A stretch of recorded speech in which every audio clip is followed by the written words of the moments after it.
Hector,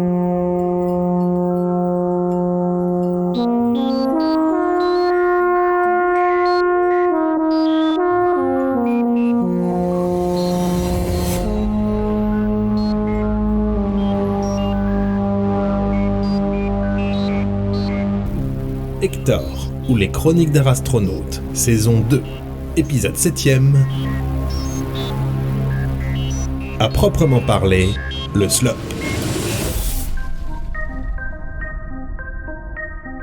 Il fallut qu'elle pousse la porte.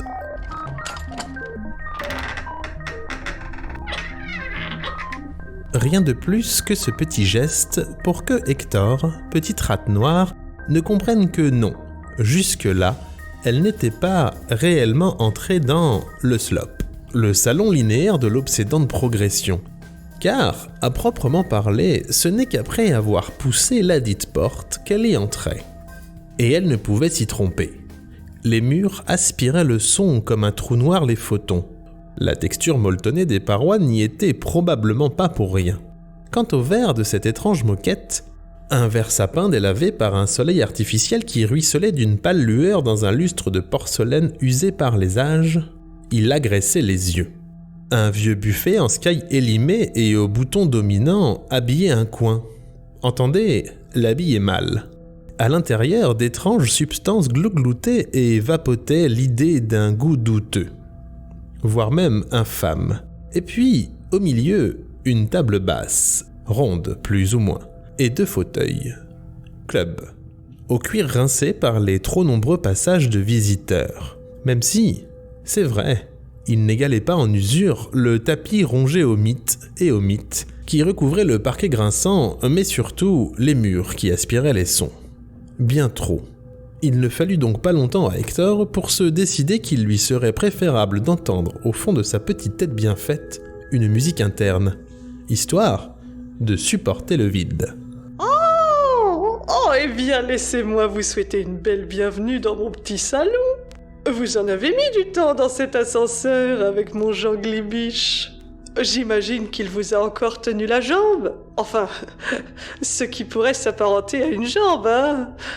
Donc, disais-je avant de m'interrompre, j'imagine qu'il vous a tenu la jambe à propos de sa monomanie pathologique sur les portes et tout ce qui peut s'y claquer. Oui, un peu, c'est vrai. Mais ce n'était pas désagréable. Oh, mais je ne dis pas le contraire, Alors, excusez le désordre, hein, et le fait que vous ne puissiez voir de moi qu'une volute de brouillard. Mais bon, vous savez ce que c'est, hein. Les corps physiques, au bout de plus de temporalité qu'il n'en faut pour en faire une infinité, on se lasse. Ah, j'imagine. J'ai moi aussi quelques particularités. Disons, au niveau de tout ce qui va concerner ma palpabilité, si je puis l'exprimer ainsi. Oh, oui, bien évidemment. Concernant cet atypisme, nous y reviendrons tout à l'heure. Et quand je dis nous, entendez surtout vous, hein, mais pas moi. Bref. Oh, vous seriez bien mignonne, et je ne vous cache pas que vous feriez bonne impression en me claquant cette porte comme c'est pas permis. Histoire de faire plaisir à qui vous savez. Je suis certaine qu'il n'attend que ça dans son ascenseur au bout du couloir. Oh, je suis intimement convaincue qu'il vous a dit qu'il repartait aussi sec, mais croyez-moi, il n'attend que cela. Aussi, j'aimerais vous demander de claquer cette porte avec tout ce que votre petit cœur peut envoyer de volonté et de dynamisme. Alors, n'hésitez pas. Oh, je comprends, oui. Avec plaisir.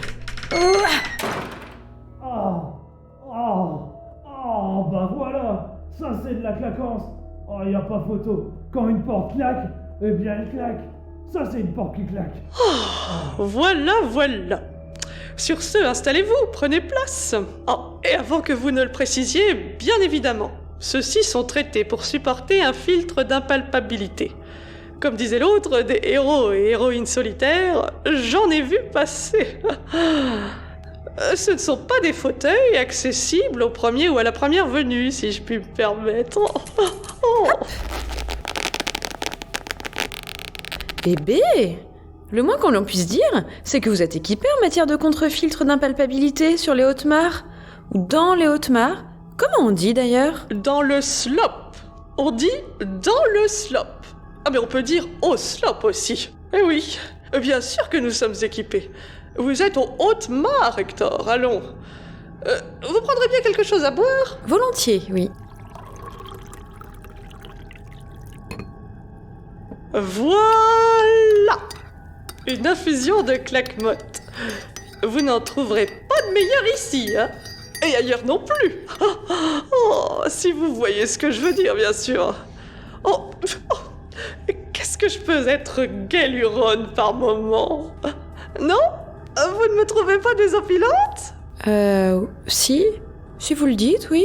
Bien évidemment. Enfin, je dois quand même vous avouer que je n'ai pas tout compris, hein. Mais ne vous en formalisez pas. Ah bah, justement, en termes de formulaire, j'ai ce dossier-là. Ah, ce bon vieux Jiminy Masterclass, toujours dans les clous. Et j'imagine que Jean Glibiche vous a dit que celui-ci ne servait à rien. C'est à peu près ça. Vous n'imaginez pas combien exercer avec des collègues demande une souplesse de tous les instants. C'en est même parfois fatigant. Non, même souvent. Je dirais épuisant. Oh non, je n'imagine pas. Vous avez raison. Je ne sais pas ce que c'est que d'avoir des collègues. Alors... Où en étions-nous avant que je m'interrompe avec mes propres états d'âme ? À vrai dire, je venais juste de claquer la porte, de m'installer, et vous me parliez de vos collègues. Oh oui, bien évidemment. Hector, rastronaute, c'est bien vous ? Vous ne me feriez pas une feinte, si ? Sachez à toute fin utile qu'une telle tentative serait vaine. Oh, ne vous inquiétez pas, c'est bien moi. C'est même tout à fait moi-même. Oh, bien sûr, bien sûr, bien sûr. Et comment pourrait-il en être autrement ? Je tenais cependant à vous le repréciser. C'est important d'être clair. Déjà, je tiens à vous féliciter pour la qualité de votre protectorat. Et je peux par la même occasion vous annoncer que votre première mission touche à sa fin dans... disons, quelques secondes. De ma première mission ? Qu'est-ce que vous voulez dire par là ? Eh bien, enfin, tout de même, vous n'êtes pas au courant ? Vous ne savez pas ? Le terrible Prashtoon et son envie compulsive de contrôler le hasard. Et par contrôler, entendons-nous bien, hein, il s'agit surtout de le détruire. C'est... Attendez, non, ne me dites pas que vous avez fait tout ça sans vous en rendre compte ? Mais tout ça quoi ? Eh bien, protégez le hasard, voyons. Alors, à moi, vous pouvez me le dire. Comment vous y êtes-vous prise ? Comment avez-vous fait ? C'est prodigieux ce que vous avez réussi. J'aimerais beaucoup comprendre. Mais j'ai rien fait de spécial. Enfin, je crois. Alors là, je me permets de mettre ce Getto, la petite là. C'est nul d'autre qu'elle s'est montrée courageuse comme pas deux. Parce que moi, je peux vous le dire, jamais tôt elle a refusé de protéger ce bon vieux comme un cheveu sur la soupe. Oh, dans les gants ! Dans ces magnifiques gants, alors là, bravo, hein. Quel courage. Sur vous, rien que ça. Vous avez donc pris le problème à patte le corps. Incroyable. Certes, vous me direz, filtre d'impalpabilité oblige, j'en conviens. Mais tout de même, quel courage, vraiment. Quoi qu'il en soit, laissez-moi vous le dire, pour ce qui est de la sécurité de ce bon vieux comme un cheveu sur la soupe, vous pouvez désormais relâcher la pression. Celle-ci est assurée. Plus de danger pour vous. Comme un cheveu sur la soupe, vous pouvez de nouveau vaquer à vos hasardeuses occupations plus classiques. Pour vrai ? Alors ça. En voilà une bonne nouvelle. Hey, merci pour la protecto, hey. Oh ! Eh bien, de rien. Je ne sais pas si ce fut un plaisir, hein. Mais en tout cas, je suis drôlement contente que vous soyez sortis d'affaire. Et comment ? Vous en faites tôt pas. Je saurai m'en souvenir le moment venu. À la revoyure. Sous les yeux, désormais habitués à l'incroyable d'Hector, l'étrange et hasardeux physique de Comme un cheveu sur la soupe s'effaça peu à peu. Une aléatoire personnification qui, c'est un fait, ne manqua pas de s'effacer, certes, mais non sans laisser derrière elle l'idée d'un sourire sincère, un remerciement en guise d'adieu, ou d'un au revoir, qui sait. Eh bien, quelle histoire ! Bon vent, comme un cheveu. Oh, ne vous en laissez point compter de marmelade. Ce bon vieux comme un cheveu se doit de rattraper le temps perdu. J'imagine. Mais Et le terrible Prashtun, que lui est-il arrivé à lui? Ah oui, le terrible Prashtun. Nous y reviendrons aussi. Enfin, vous y reviendrez. Pour l'heure, penchons-nous sur vous, Hector, si vous le voulez bien. Et je parle de se pencher sur vous de façon symbolique.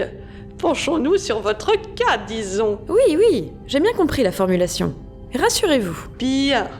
Alors, que vois-je lorsque je plonge mon regard sur vous? Là? Maintenant? Je dirais un fauteuil vide. Filtre d'impalpabilité, tout ça. La question était rhétorique, voyons. Ah! Alors je dirais une rate. Une rastronaute. Oh, je pourrais, oui. Je ne pourrais voir que l'enveloppe. Mais voyons, m'appellerais-je alors Pipistrelle Marmelade? Et serions-nous ici à discuter tout en sirotant à demi-mesure une petite claque-motte de mon cru dans le slop? Non, petit Hector, nous ne serions pas ici. Et moi encore moins, hein, non. Ce n'est pas une petite rastronaute que je ne vois pas assise devant moi, non. Je vois plus que cela, bien plus. Vous êtes une petite grande rate, Hector. Mais vous avez un problème, sans quoi vous ne seriez pas ici, dans le slop. Oh, si je n'en avais qu'un seul. Certes, ma formulation nécessite un peu de précision, c'est vrai. Vous avez tout un tas de problèmes externes, mais ça, c'est le cas de tout un chacun. Non, vous avez aussi un problème en interne. Oh, bah ça aussi. Je n'en ai pas qu'un seul. Et vous n'avez pas idée duquel, je me trompe? Alors là oui, je me permets. Mais j'insiste. J'en ai tout un tas. Eh bien, je vous en prie, déclinez-les donc. Oh, eh bien, déjà, qu'est-ce que je fais là? Externe? Quand est-ce que je vais bien pouvoir ôter ce fichu filtre d'impalpabilité? Tout aussi externe? Où est passé ce fichu Patafion Sister Act? Nous en revenons à de l'externalité. Où est passé mon Clémentine? Externe? Pourquoi tout cela me tombe-t-il dessus comme ça? Et blablabla, externe. Je me permets de vous couper, hein, pardonnez-moi. Mais là encore, vous ne m'exprimez que des problèmes extérieurs à vous-même, ma chère Hector. Vous comprenez? Désolé de vous le dire, mais là n'est point votre véritable problème. Ah! Et quel est-il alors? Je suis tout oui. Tenez. Je mets même mes impalpables vibrisses en alerte. Faites donc. Mais orientez-les donc plutôt en dedans, ces vibrisses. Oui, faites-moi pousser ces longues tiges à l'intérieur.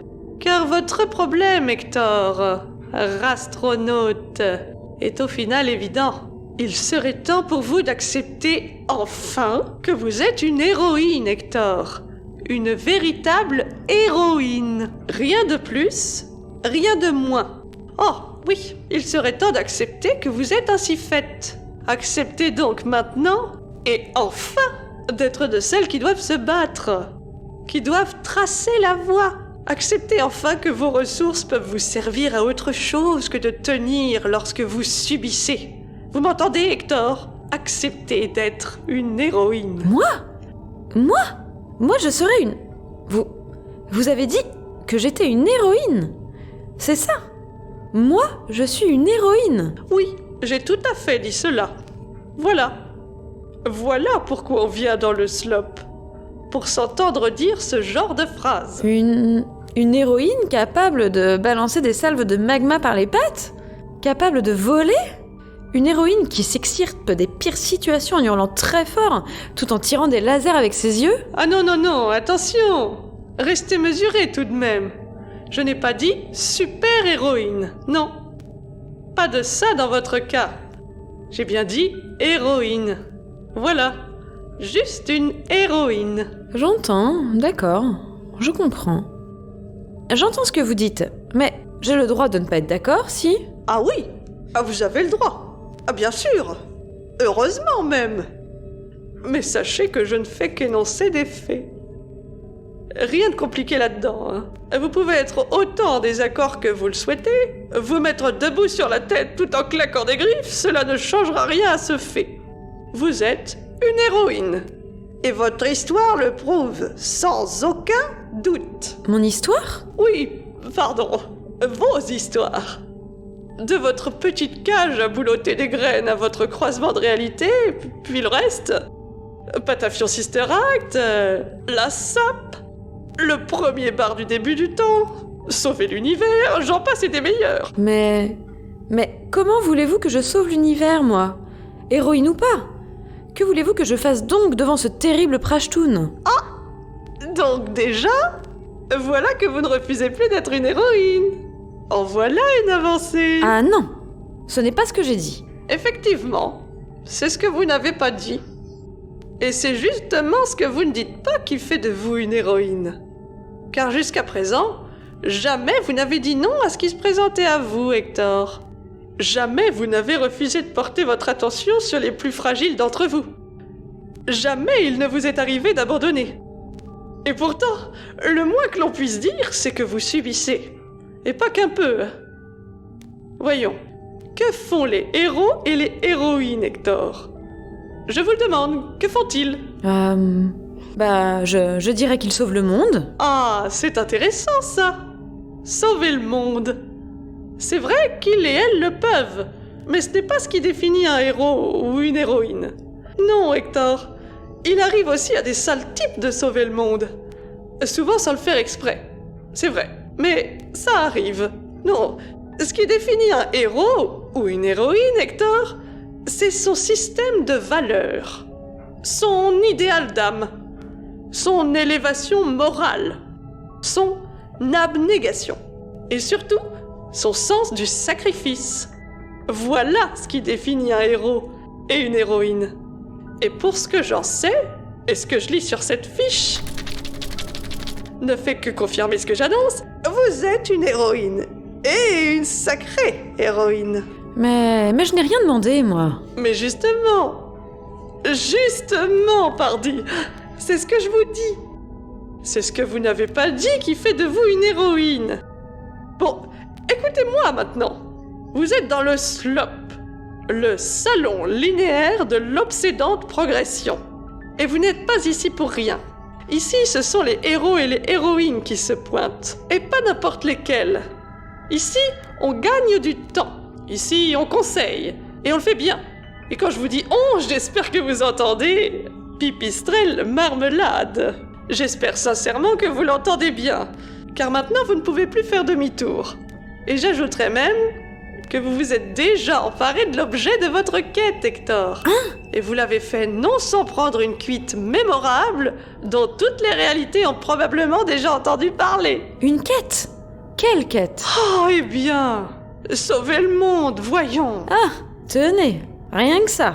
J'imagine que vous voulez parler du terrible Prashtoon? Non, pas le moins du monde. Enfin, pas le moins des mondes.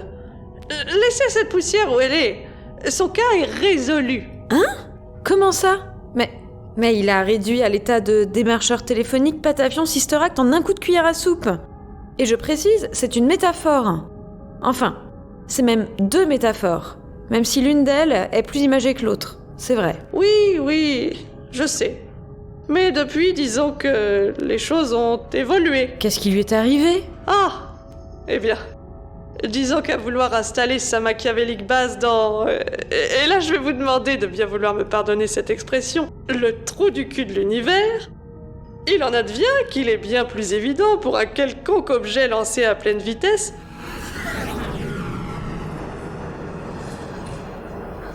de percuter la dite base et de rendre cette dernière bien plus gazeuse que solide, si vous voyez ce que je veux dire. Je vois, oui. Un objet qui a tout dézingué, en somme. En somme, oui. En dehors comme en dedans. Et autant vous dire qu'en dedans, il y avait le sujet de votre questionnement. Oh, et bien évidemment par objet, entendons-nous bien. Je parle d'objets célestes. Mais laissez tomber cela. D'autres vous raconteront ça mieux que moi. Et par autres, comprenez qui vous savez.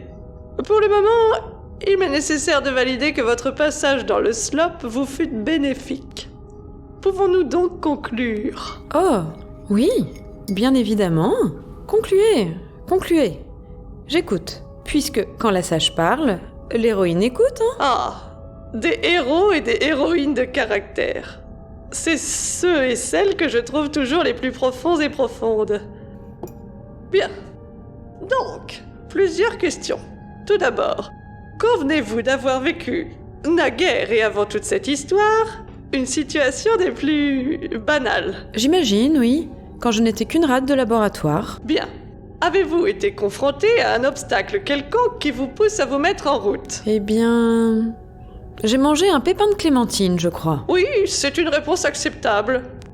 Avez-vous franchi une quelconque limite qui vous éloignait d'un univers connu? Un croisement de réalité, ça passe? Ça passe, ça passe. Vous êtes-vous confronté à un ennemi costaud? Et avez-vous rencontré des obstacles? Je dirais que je n'ai fait que ça. Eh bien, je pense que c'est tout bon, puisque nous pouvons le dire, vous avez résolu le tout en renvoyant dans ces 32 ce vicelard du terrible Prashtun. Ah non.